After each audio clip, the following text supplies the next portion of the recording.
What did we just see? Is Michael Myers magic?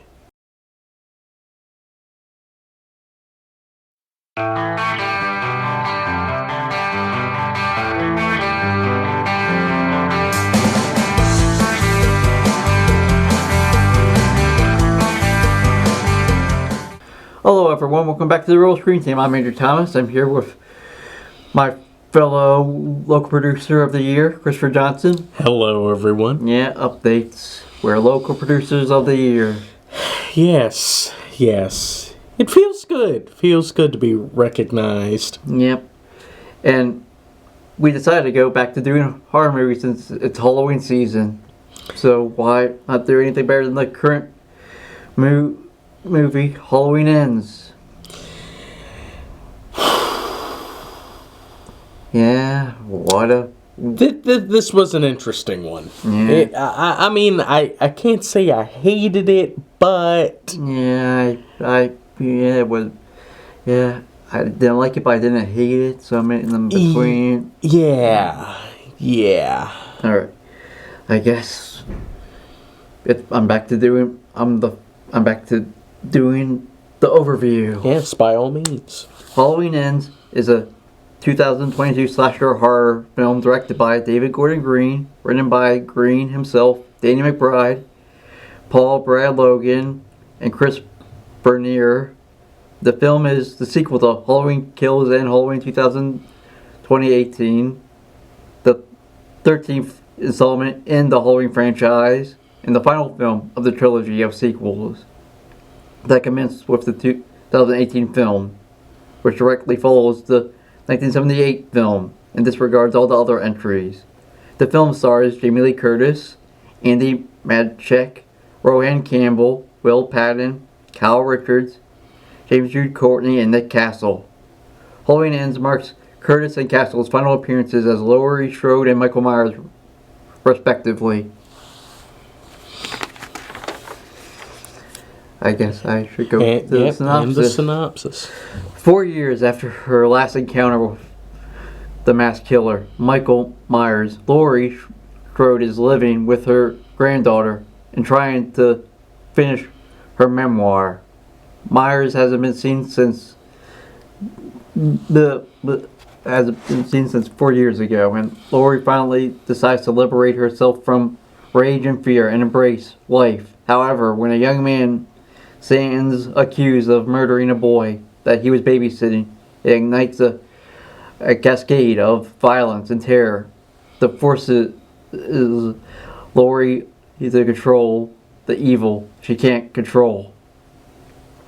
I thought it was an interesting plot twist that they decided to go with. Yeah. I mean, if it had worked differently, yeah, I think it really would have turned out really successful, but the way they went about it, I'm not fully sure. I feel like it feels like two movies put into one. I can kind of see that. Yeah. I mean, the narrative was still there, that, it made sense, but yeah, it did kind of feel like two different films. Yeah. It really, I don't know. Yeah. And it's kind of confusing. Yeah, but let's talk about our star, Jaime Lee Curtis. Yes. I guess for the third and final time? Again. Yeah, that's what I meant when I said third and final time. This is the third time this woman has said she's leaving this franchise. And she's died in two of them. Two versions of them. But it is great to see Jaime Lee Curtis, kind of flex more of her acting chops. We actually get to see a whole range of motion as far as Laurie Strode and her personality and, her emotions. Yep. She's being the good grandmother, although they blame her for look down folks who blame her for what happened 4 years ago. For letting Michael Myers loose. It's not, but it's not her fault. Yeah. Yeah, well, since Loomis is gone, and Sartain said they have to blame someone who's still around. But it's not her fault. She was the one that was mainly getting stalked. Everybody else just got in the way. Yeah. But it was nice to at least see her try to get over Michael. Yeah. You know, actually try to find some balance in her life again, instead of just waiting. Oh, I gotta get practicing just in case if he ever finds me again. Yeah. No, she's like, yeah, I can live life again. Yeah, although she still has all of her marks from 4 years ago, from just in case. Yeah. Yeah. Which we'll talk about in the spoiler part of it. And then Allison, she grown sort of. She has a nursing job, sort of. Well, yeah, she has a nursing job. Yeah. And keeps getting hit on by all the guys. I feel kind of bad for Andy Matchek. Yeah. She didn't necessarily feel completely like a character. Yeah. She felt more like a plot device. Yeah, I do agree with that. We'll talk about it more once we get to this part. Yeah. I mean, she did great with what she was given, but... Mainly that final climax, she did great. But she didn't really have too much agency in the story. Yeah. You know, yeah, she was a plot device. Yeah. That kind of caused the major conflict with, you know, some of the other characters. Yeah. Then, should we talk about the new characters or continue with one other? Well, should we get into someone who didn't have enough screen time? Yeah. Will Patton as Deputy Frank Hawkins. Yeah, he didn't do much. Yeah, I mean, you have Will Patton there, and you don't really utilize him. He only starts at the beginning. We don't see him till like the middle, and then he shows up for like the climax and the ending. He's there for Laurie the Pine after. Yeah. Which is unfortunate. Yep. You know, I would have liked to have seen more of their relationship budding. Yep. I mean, we saw some of that in 2018 in Kills. Yeah, but it would have been nice to see it a little bit more. Yeah. But hopefully the lead scenes maybe. Yeah. Of course, Kyle Richards back as Lindsay Wallace. Yeah, she also didn't have much to do. Well, she runs the bar that, you know, a number of people go to. Yeah. I think it was also the same bar where the party was happening. Yeah. Yeah. She does tarot card readings now. Well, hey, gotta do something, seeing as though you're the one of the only 2 surviving characters in this franchise now. Yeah.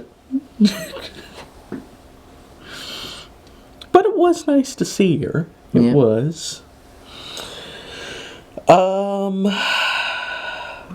I guess, should we start going into...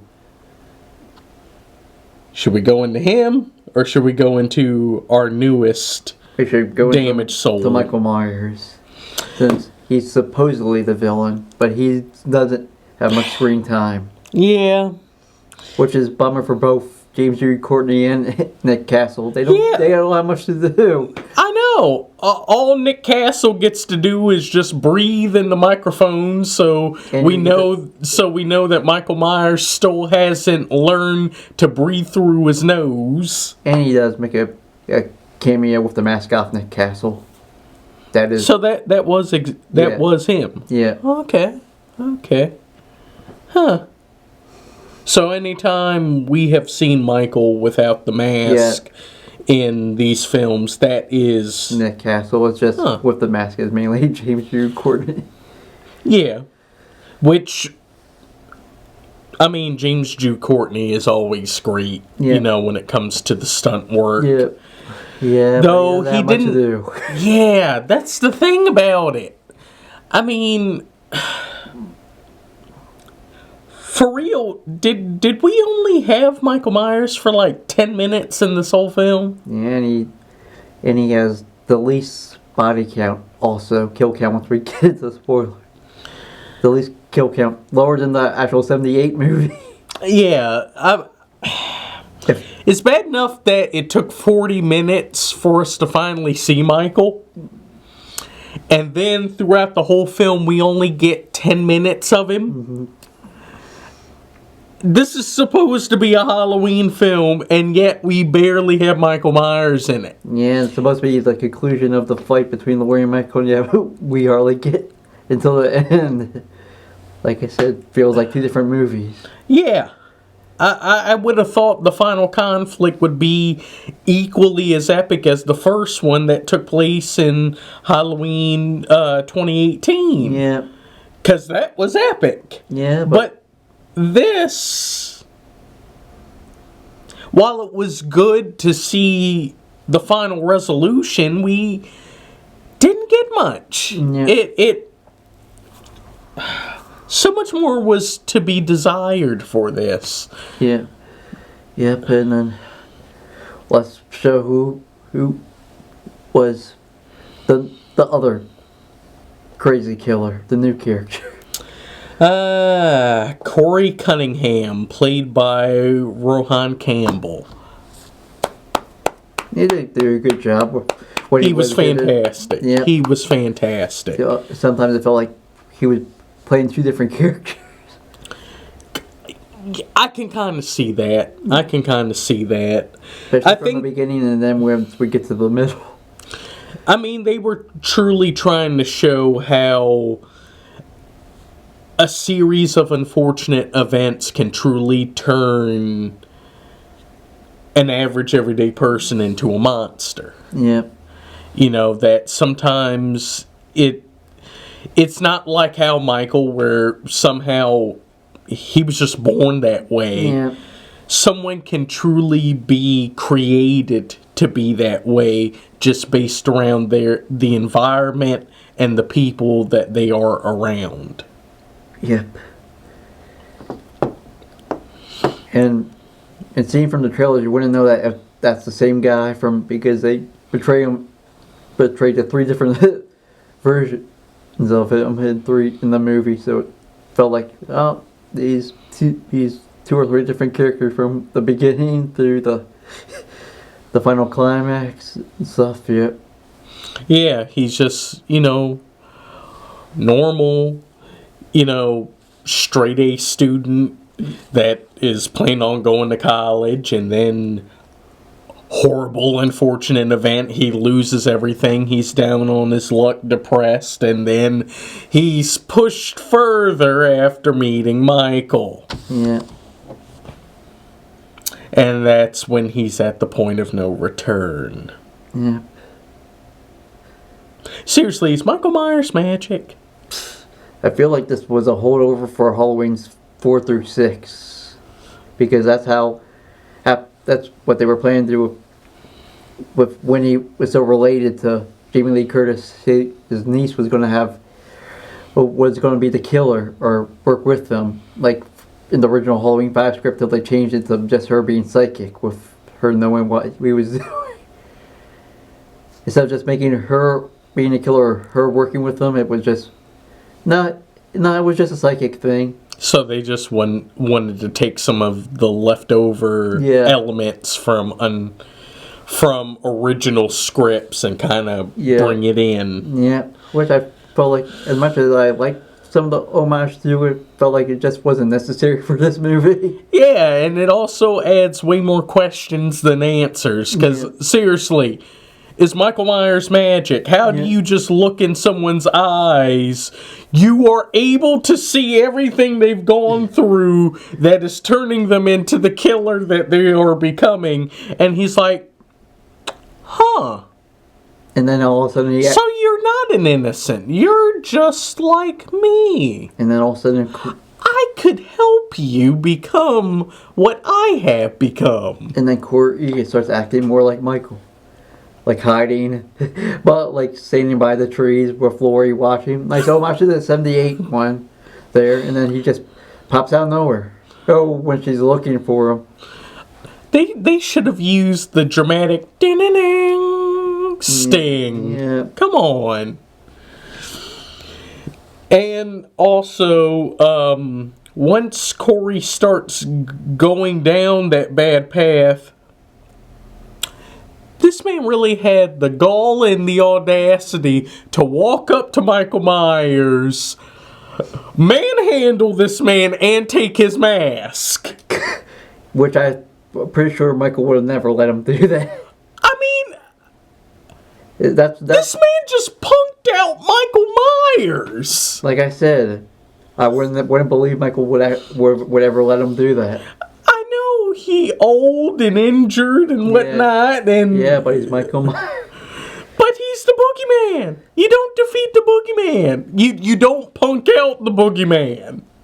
Yeah, I think that also what pissed him off too. What would be seen in the climax? Too. It's not bad enough that you have failed me. You dare lay your hands on me and take my mask? Yeah. Oh yeah, Corey also, like Michael, took forever to die. Seriously, does being crazy just give you more strength so you can live longer after being injured? He died like 2 or 3 times. One by his bullies who were younger than him. Lord have mercy. And then getting shot and even when he sat himself, he still wasn't dead enough. It had to be when Michael showed up to finish the job. No, bro, you supposed to be gone, and you're still alive. Sorry about the spoiler parts, but like I said, this movie is... we're sorry, but we're really gonna have to.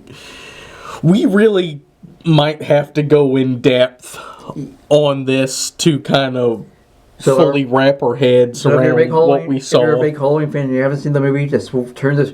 You're watching on Pack 14, turn it off, or if you're a big fan on YouTube and you just want to know and don't care about the spoilers, you're fine to join us. Be prepared to be disappointed even more. Yeah. And if you've already seen it, you know what we're talking about. Yeah. On both Pack 14 and on YouTube. So, should we start getting into the victims? Yeah. Officer Mulaney, played by Jesse C. Boyd. Yeah. What was his relationship with Allison again? Other than trying to hit on her, I don't... I was kind of confused with him.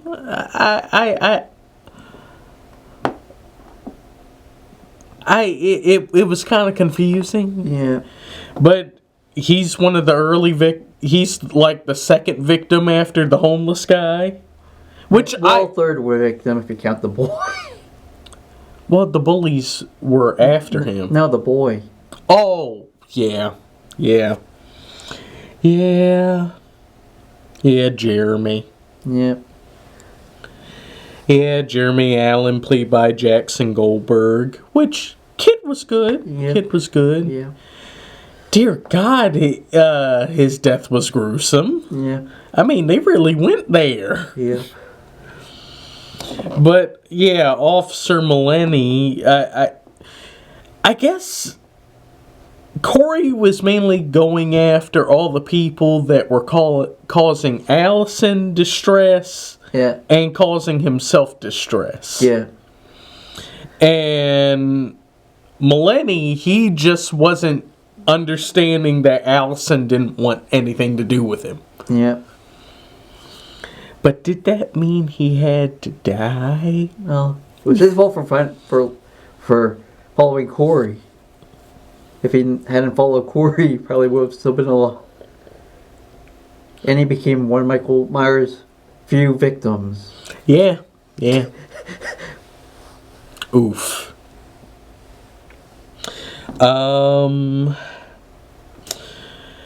Joan Cunningham, played by Joanne Baron. Mm-hmm. What was up with Corey's mom? What was up with this woman? I think they were making a bit of a psycho in-joke. Because she's overbearing. Yep. And it's almost like, does she have like some weird Oedipus complex with him? Yeah, she seems more like a Stephen King character. Yeah. It's weird. It's unsettling and yeah, the father's a little bit better, sort of. Oh, Ronald. Yeah. Yeah, because he just runs the salvage yard, you know? Yeah. He's nice guy. Yeah. It's kind of unfortunate that he ends up becoming, you know, cannon fodder in between this whole situation. Yeah. You know, he was one of the few people that was showing kindness to Corey. Yeah. You know, trying to give him something to make sure that Corey doesn't end up becoming what he unfortunately becomes. Yeah. And then, like, talk about the bull. Yeah. Oh, the bullies. Yeah. Yeah, being a grown man being picked on by a couple teenagers. Four teenagers. Well, 3 teenagers. The redhead keeps trying to. She doesn't really do much. She keeps telling him to leave him alone. That isn't much. Yeah, the main bully, Terry, played by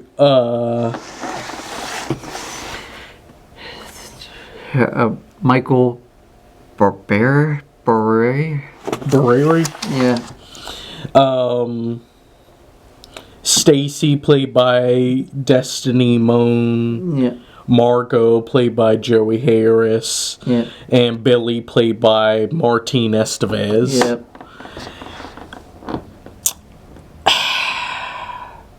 Most of them kind of had it coming. Yeah. Seriously, between them, Officer Melanie, Mrs. Cunningham. It should have been called Halloween Corey's Revenge. If it was a different movie, it could have been like that. Yeah, that and a few other characters we end up getting into. I felt no sympathy for them. Yep. They were basically Friday the 13th characters.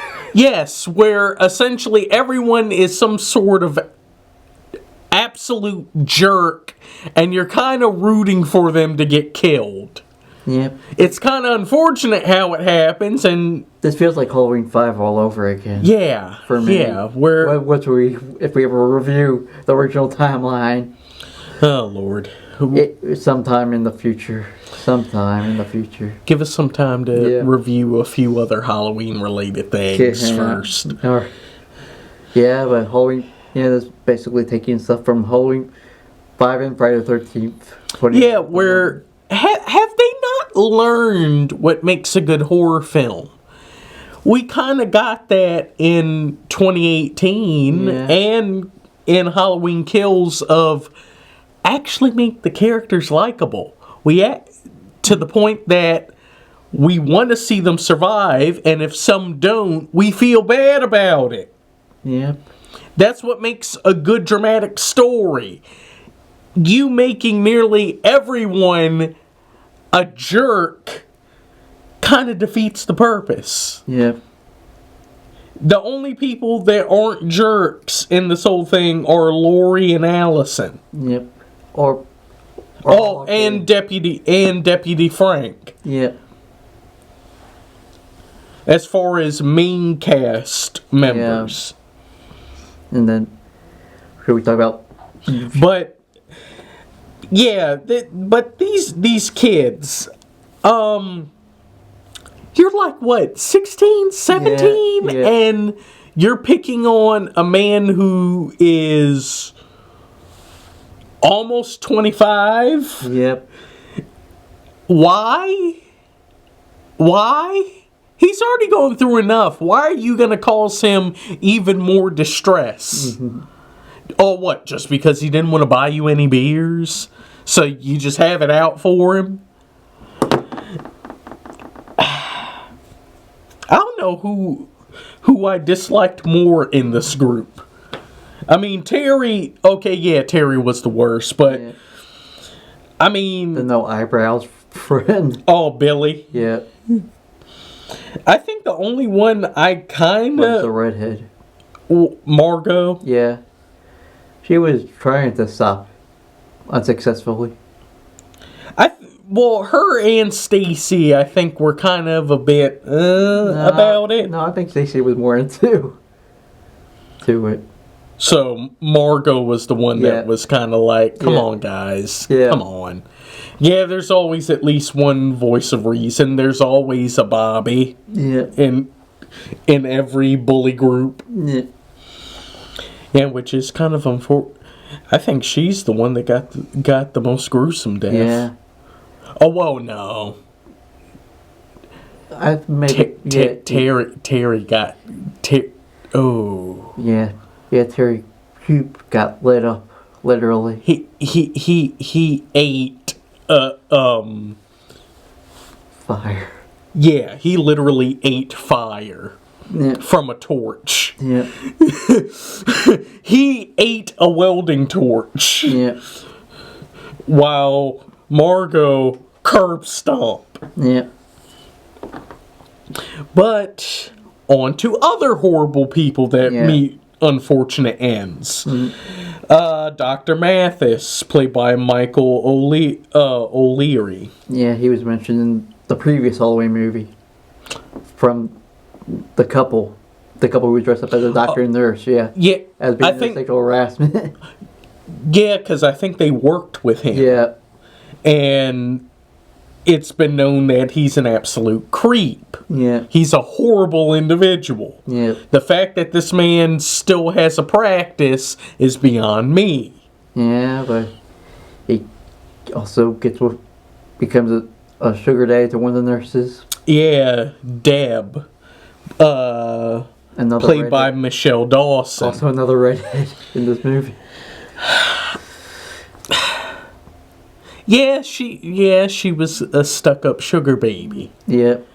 She was essentially using Dr. Mathis as, a way to get up the ladder, up the corporate ladder. And get on Allison's case. So getting with just messing with her because why?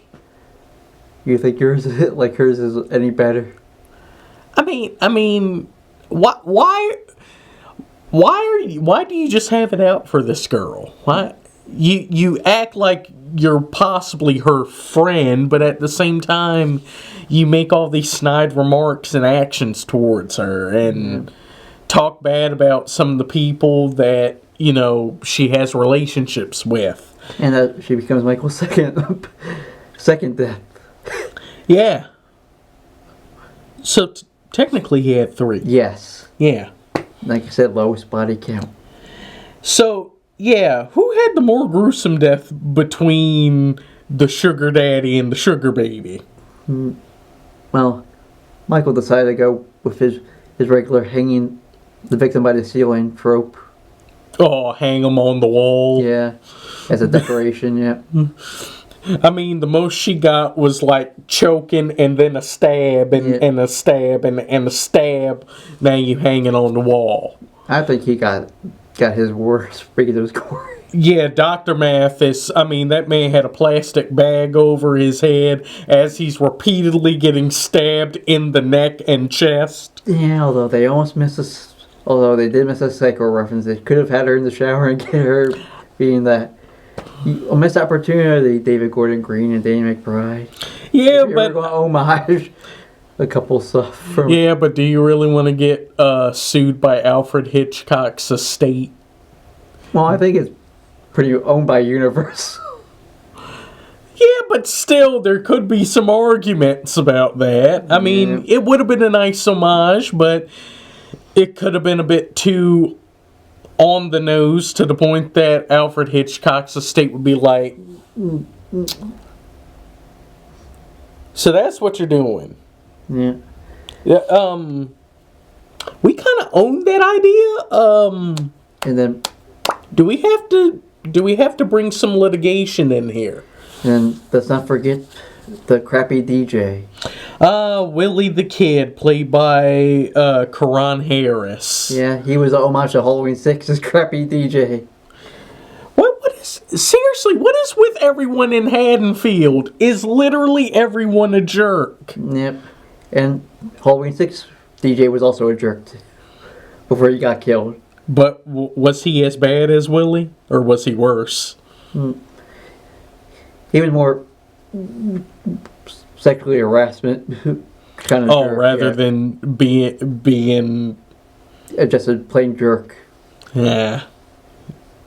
And kind of gets a weird, sick, funny kick out of unfortunate events. Yeah. Making jokes about it. Yeah. Yeah. Yeah, there are arguments on whether his death was the most gruesome, Terry's death, or Margot. Yeah. Because, I mean, this man lost a jaw and a tongue. Mm-hmm. Yeah, that was leaning more towards some Jason Voorhees level of killing. Yeah.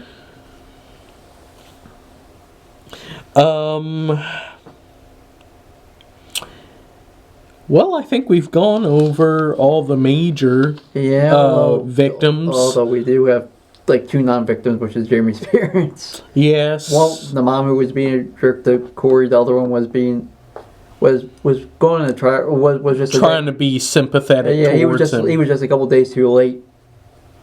Yeah. Mrs. and Mr. Allen, played by Candace Rose and Jack William. Yeah. Yeah, I understand both of their standpoints. Yeah. I mean, Mrs. Allen, she lost her baby boy. Yeah.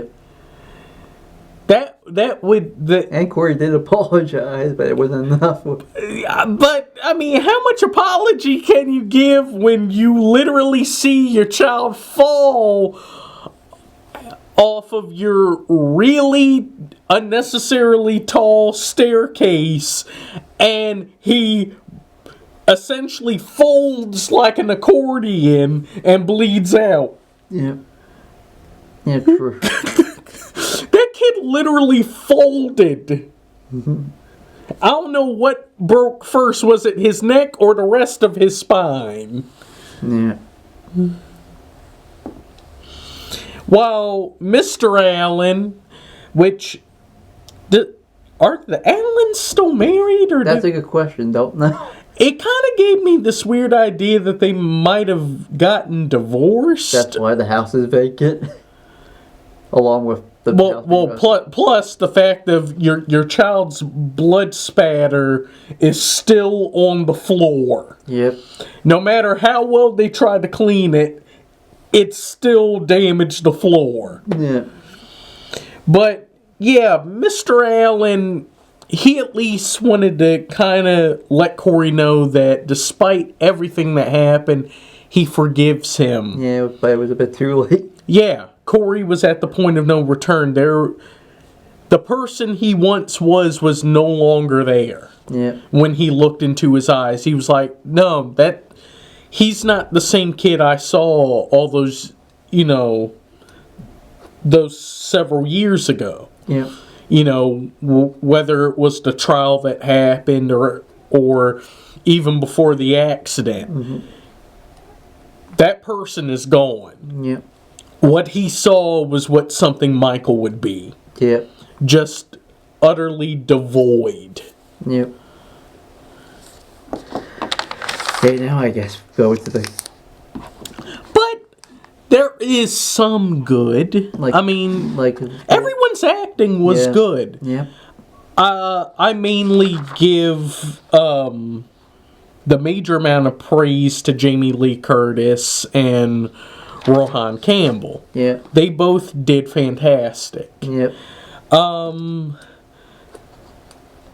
I did kind of like the confrontation Laurie and Corey have near the end of the film. Yep.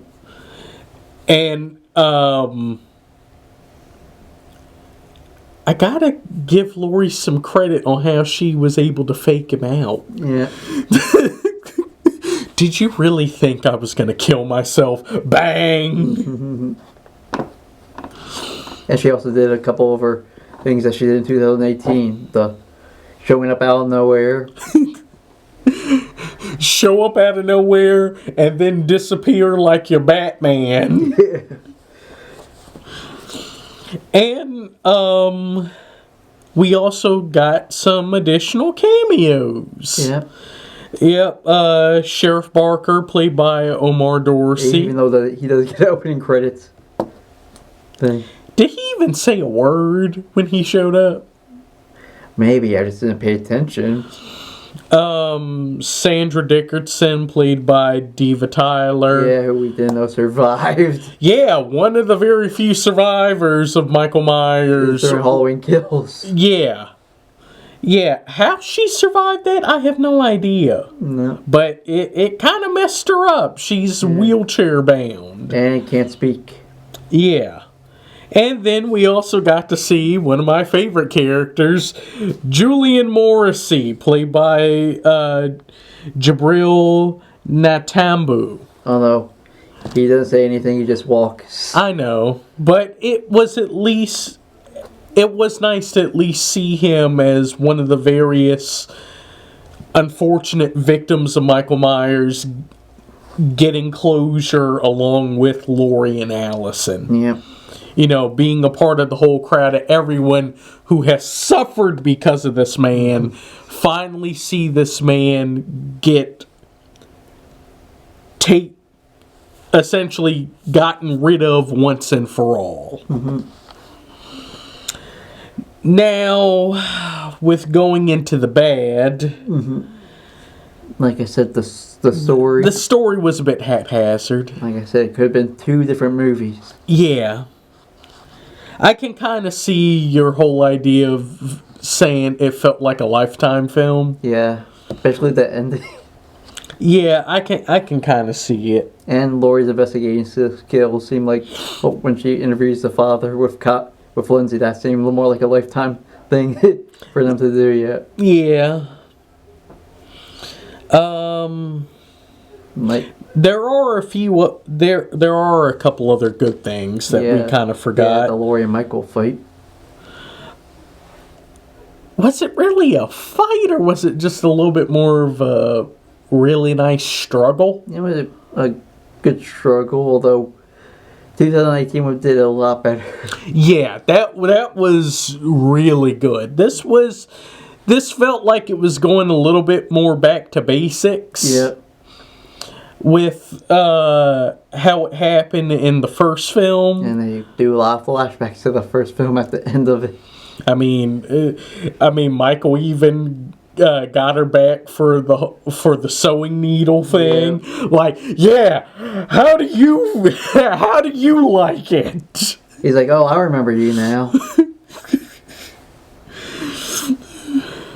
But dear God, it took so much for that man to get finally apprehended and then taken out. Yeah. I mean... They even made sure that he was dead. Yeah. I mean, it wasn't bad that they sliced his jugular. They also slit his wrist. Yeah. And then they put him down. Literally, they made sure there was nothing left of him. for him to come back to. Yeah, by what is that thing that I forgot.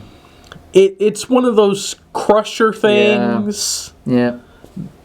It's not a compactor. It's it's a shredder crusher thing.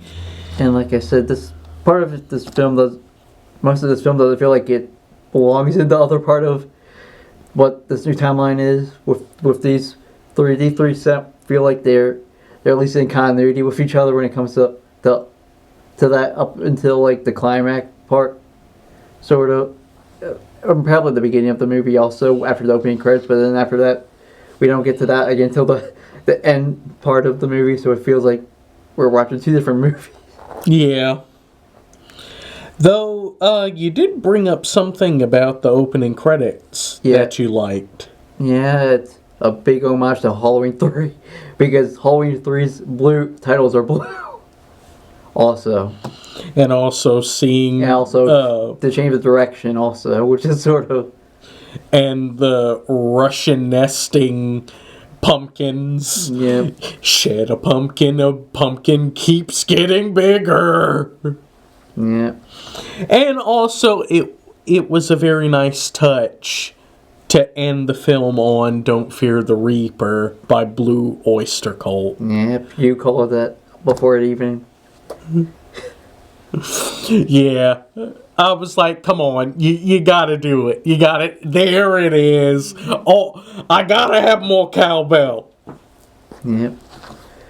But let's get back into the bad. Some more of the bad. Corey actually being the main killer. Yeah. I mean, it would have been fun. And him taking Michael's mask. Yeah. It would have been fine if he had kept his, what was it, a scarecrow? I think so, yeah. Scarecrow mask. Yeah. But he punks out Michael Myers and takes his mask and essentially becomes the shape himself. Mm-hmm. While in some cases, okay, yeah, that actually is kind of cool. That's kind of leaning into, what was happening with like Halloween 4 and 5, yeah. And also the ending of part 5 of Friday the 13th. Yeah. Of the idea that the main killer's gone, a new one arises, but Michael's not dead yet, so it feels so unnecessary. He didn't earn it. Yeah. He didn't earn it. He just literally pushed this man down and took his mask. Yeah, it would have been different if they had like a different ending after she killed Michael and just went, and then all of a sudden you see someone pick up the mask and it's Corey or something like that. Yeah, but then it wouldn't have been a satisfying ending where Laurie finally disposes of Michael once and for all. Yeah. I am happy for her. She finally got her happy ending. Yeah. I just wish the movie would have been better. Yeah. With this, for now, being the final time we see Jaime Lee Curtis as Laurie Strode, I was kind of hoping for more. And Allison's just a plot device. Yeah. Yeah, used as a love interest for Corey, who he isn't interested in until after he gets zombified by Michael Myers. Yeah, she's essentially the main catalyst of Corey's descent into madness, because he's head over heels over this girl because she's the only nice person in this whole freaking town that has shown him any sort of true, genuine sympathy, care, and love. And the fact that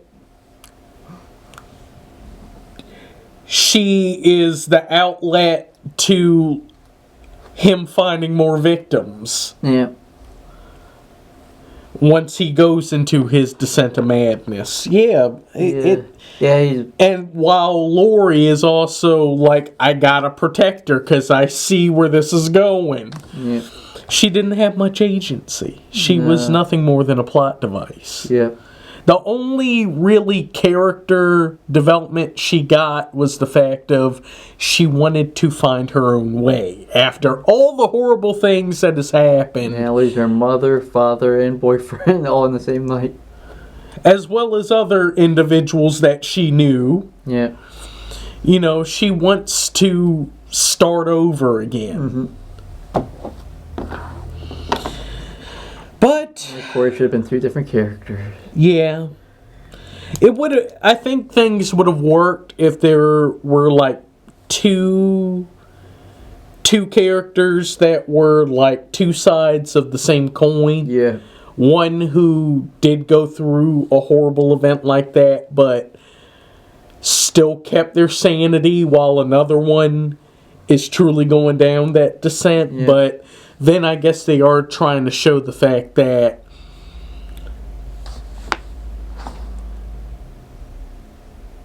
essentially anyone can become this if they go through that horrible of circumstances. So I don't know. It could have gone any other way. So, should we just score the thing? Yes. Why don't you I'm go giving first? this a 5 out of 10. It's low. Yeah.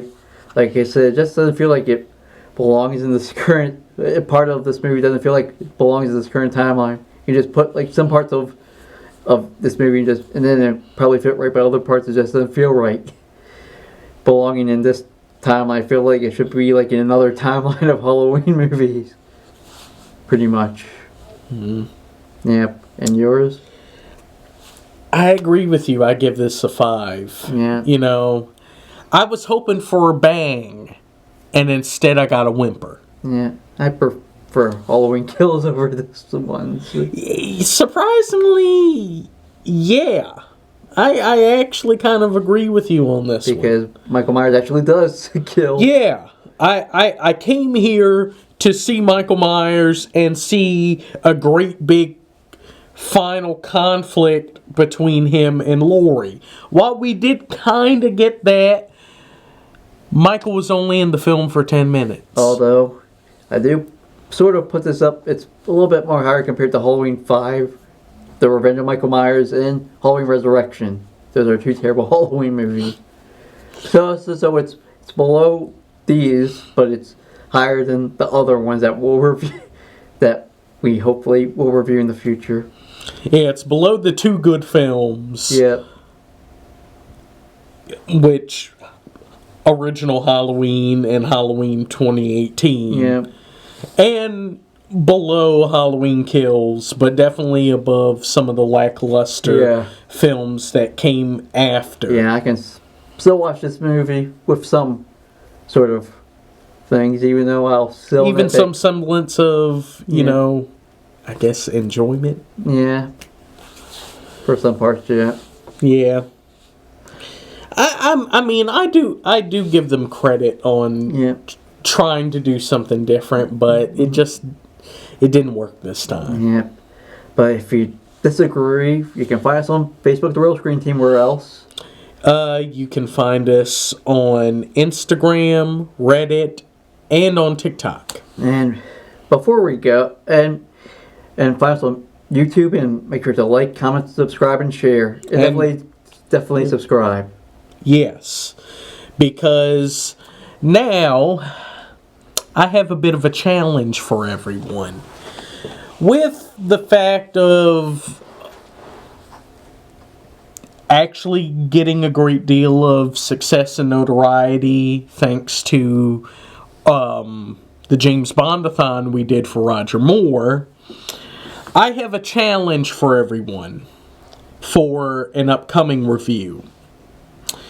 We plan on reviewing in April the Super Mario Brothers movie, the animated film being done by Illumination. If we make it to 1,000 subscribers, by the time the Super Mario Brothers movie comes out, we will review the original live-action version from the 90s. We will only review that film if we make it to 1,000 subscribers. Yeah. So, everyone, if you want to see us Torture ourselves. Yes.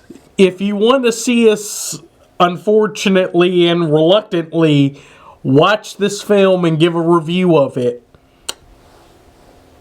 get us to 1,000 subscribers, and we will gladly do it.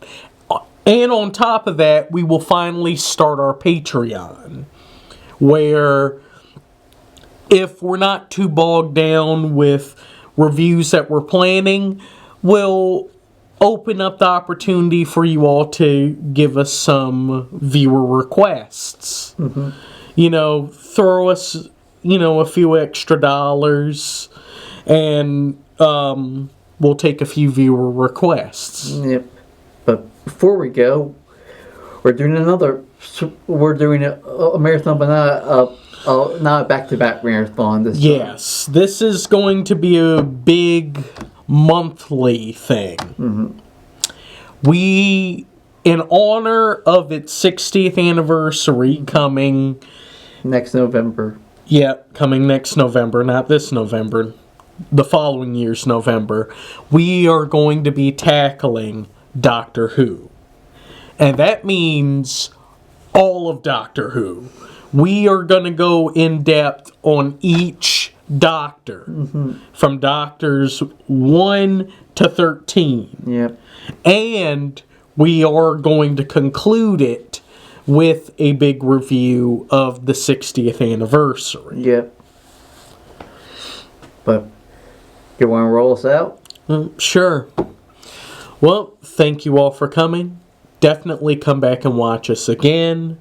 Remember to like, comment, subscribe, and share. We really need your help, especially if you want to see this see an upcoming review. Well, cut, print, that's a wrap.